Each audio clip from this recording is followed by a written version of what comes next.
क्या इस भर्ती का भी पेपर लीक हो जाएगा जेपीएससी एंड जेएसएससी सीजीएल की तरह? जय हिंद साथियों, welcome back to Target Government Job YouTube channel. तो जी हाँ साथियों, हम इस भर्ती की बात कर रहे हैं, यानी झारखंड पुलिस कांस्टेबल भर्ती की बात कर रहे हैं। बच्चे परेशान हो रहे हैं, टेंशन में आ गए हैं कि जिस तरह से आजकल हमें पेपर लीक होते जा रहे हैं, उसको लेकर के बच्चे बहुत ज़्यादा परेशान हो गए हैं कि क्या झारखंड पुलिस कांस्टेबल भर्ती का जो पेपर है वो अच्छे से हो पाएगा, या फिर ये भी लीक होगा, ये भी कैंसिल होगा, फिर भर्ती लटकेगी, ऐसे ही चलता रहेगा, या भर्ती कंप्लीट हो जाएगी। बच्चे परेशान हो रहे हैं। फिजिकल और एग्ज़ाम की डेट तो अभी आई नहीं है, लेकिन कुछ भी क्लियर नहीं हो रहा है। बस बच्चों ने फॉर्म भर दिया है, इतना ही क्लियर हुआ है। ना ही रिजेक्टेड लिस्ट जारी हुई है कि किस किस बच्चे का फॉर्म रिजेक्ट हुआ है।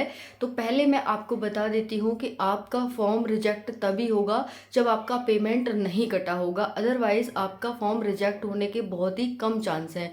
तो जिन भी साथी ने अपना फॉर्म फिल किया है वो अपनी तैयारी करें, इस भ्रम में ना रहें कि हमारा फॉर्म रिजेक्ट हो जाएगा। रिजेक्ट बहुत ही कम चांस पे होता है। अगर आपने फ़ोटो बहुत पुराना डाल दिया है, या फिर उसका जो सेफ साइज चाहिए था थोड़ा इधर उधर भी कर दिया है, तब भी इतनी समस्या नहीं आने वाली है। ठीक है, तो समस्या आपको तभी आएगी जब आपका पेमेंट नहीं कटा है। ठीक है जी, तो ये दिक्कत है। बाकी सभी तैयारी करो। और फिजिकल की डेट अभी आपकी है वो जुलाई में है। ठीक है, काफ़ी बच्चे डेट को लेकर परेशान हैं, तो जुलाई में है, लेकिन आपको मेहनत अभी से करनी होगी। ठीक है जी, अब हम बात करते हैं एग्ज़ाम की। तो देखिए, एग्ज़ाम लीक होना स्वाभाविक है और हर स्टेट में आपको देखने को मिल रहा है। ऐसा नहीं है कि झारखंड पुलिस में ही है ना, स्वाभाविक है। कितना रोकोगे भाई आप एग्ज़ाम लीक को?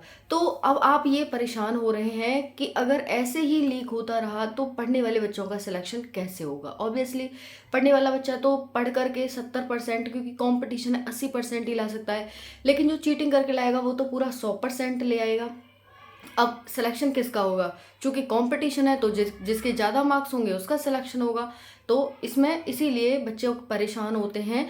जो मेहनत कर रहे हैं, तैयारी कर रहे हैं दिन रात, वो बच्चे परेशान हो रहे हैं कि अगर इसी तरह से चलता रहा तो हम तैयारी करें भी या नहीं करें, है ना। स्वाभाविक है साथियों, आपका भी ये सोचना, क्योंकि आपके भी घर वाले आपसे आस लगाए बैठे हैं, आप भी आस लगाए बैठे हैं कि हमारी झारखंड पुलिस कांस्टेबल में नौकरी लगेगी।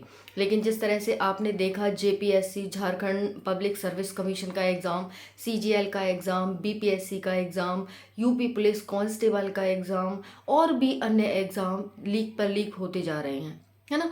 तो इसको रोकने का, अब देखो, अब चुनाव का टाइम है। ठीक है, और अब आगे की हमें जो भी चुनाव देने वाले हैं वो यही अपनी डिमांड रखें भाई कि इस लीकेज को रोका जाए ज़्यादा से ज़्यादा। और अगर हम बात करें झारखंड पुलिस कांस्टेबल में भी क्या ऐसे ही लीकेज होगी?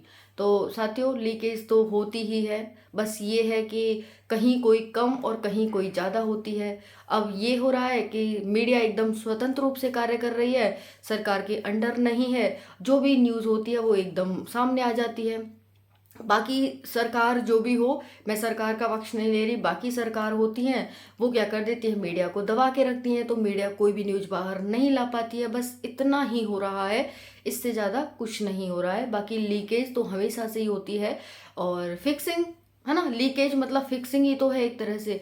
तो यहाँ पर ये हो रहा है। बाकी आप ये ना सोचें, अगर आप ऐसा सोचेंगे तो फिर कभी किसी एग्ज़ाम में आप क्वालिफाई नहीं कर पाएंगे, और कभी भी कोई सरकारी नौकरी शायद ही आप नहीं ले पाएंगे, है ना। तो इस वजह से ये सोचने के बजाय कि पेपर लीक हो जाएगा तो हम मेहनत करके क्या करें, हमारा तो सिलेक्शन नहीं होगा, ऐसा बिल्कुल भी ना सोचें। पढ़ने वालों का ही सिलेक्शन होता है। कभी ना कभी जो धांधली से बनते हैं या फिर वो होते हैं, उन पकड़े जाते हैं, और उनका कभी फिर भला भी नहीं हो सकता, है ना। कभी वो अपने पद पर नहीं रहते। तो मेहनत करें, मेहनत पर विश्वास करें, क्योंकि हमें भगवान ने मेहनत के लिए बनाया है, और मेहनत करके हम मर भी क्यों ना जाएं, लेकिन ये तो होगा कि हाँ, बंदा मेहनत करके गया था। अगर हम ये सोच लें कि यार पेपर लीक हो जाएगा और हम मेहनत ना करें, आराम से बेड में पड़े रहें, क्या हो रहा है? तो इससे हमें कुछ मिलेगा? बेड में पड़े पड़े होने से या फिर इधर उधर घूमने से कुछ नहीं मिलेगा। इसीलिए मरना है, सबको ही मरना है एक दिन, तो क्यों ना हम मेहनत करके मिलें।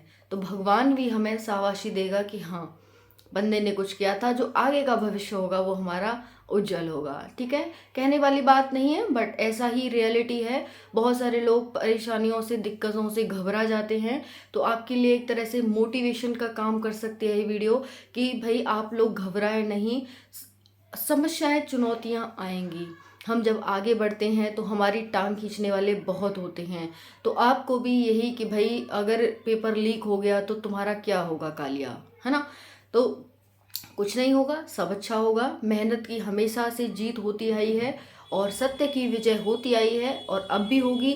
बस ये है कि कहीं कुछ कम, कहीं कुछ ज़्यादा, और सरकार इस पर ऑब्वियसली ध्यान देगी। लोकतंत्र है, लोकतंत्र में हमेशा जनता की चलती है। बट ये है कि चुनाव का टाइम है, आप अपना मुद्दा उठाएं कि भाई पेपर लीकेज की समस्या और ये सारी समस्याएं ख़त्म हो, टाइम पर वैकेंसी आए, टाइम पर हमारा एग्ज़ाम हो, सारे काम टाइम पर हों। ठीक है, ये आप मुद्दा उठा सकते हैं सरकार से। और इस तरह से बाकी आई होप कि आप सभी को इतना समझ आ गया होगा कि डरने से काम नहीं चलेगा, बल्कि हमें मेहनत करने से हमारा उद्धार हो सकता है और किसी काम से नहीं। और दूसरा बात है, एक साथी का क्वेश्चन था मेडिकल को लेकर के कि अगर मेडिकल में कोई बर्थ मार्क है हमारी बॉडी पर तो क्या हम निकाल दिए जाएंगे या फिर क्वालिफाई हो जाएगा मेडिकल। तो बर्थ मार्क से कोई भी परेशानी नहीं होने वाली है, तो आप सभी परेशान नहीं हो। अगर बर्थ मार्क को लेकर कोई दिक्कत है तो आपको बिल्कुल नहीं निकाला जाएगा। बस ये है कि उसमें कोई दिक्कत समस्या ना हो, दुखता वगैरह ना हो और कोई दिक्कत ना करे आपको। ठीक है, दूसरा है छोटी उंगली बड़ी है या फिर 6 उंगलियां हैं हमारी तो हमें निकाला जाएगा या नहीं निकाला जाएगा।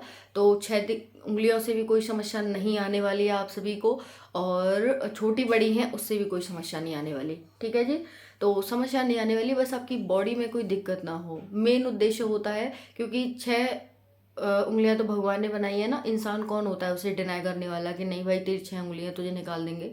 उससे कुछ नहीं होने वाला है। ठीक है, तो यही है। और बाकी आप सभी तैयारी करते रहें और कोई दिक्कत समस्या आए तो बिल्कुल पूछ सकते हैं।